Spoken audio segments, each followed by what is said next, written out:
নমস্কার বন্ধুরা, তোমরা সবাই কেমন আছো? আশা করি সবাই ভালো আছো। অনেক দিন পর একটা নতুন ভিডিও নিয়ে তোমাদের সামনে হাজির হলাম। আশা করি সবার ভালো লাগবে।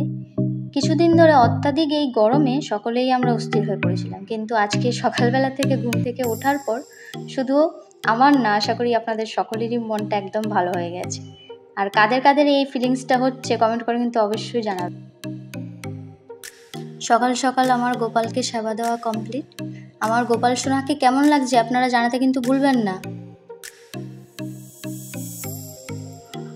আর অনেক দিন ধরেই প্ল্যানিং চলছিল শ্যামবাজারে যাওয়া নিয়ে, সেই মতেই চলে গেলাম, বেরিয়ে পড়লাম শ্যামবাজারে। আর এই শ্যামবাজারে এলেই না মনের মধ্যে কেন জানি একটা পুজো পুজো ভাব চলে আসে, জানি না কেন, আমার মতো হয়তো অনেকেরই হতে পারে। আর প্রথমে এসে সেরে নিলাম পেট পুজো।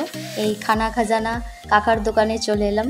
অনেকের থেকেই শুনেছি এই কাকার দোকানের কথা, মানে কাকার দোকানে নাকি বিশাল বড় নানপুরি বানানো হয়। আর সত্যি বিশ্বাস করুন, সত্যি নিজে এসে দেখলাম এত ভালো নানপুরি, মানে দেখুন আমার এক্সপ্রেশন দেখেই আপনারা বুঝতে পারবেন একদম ওয়াও।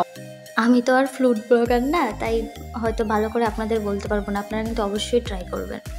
তারপর চলে গেলাম আমার গোপাল সোনার জন্য জামা কিনতে।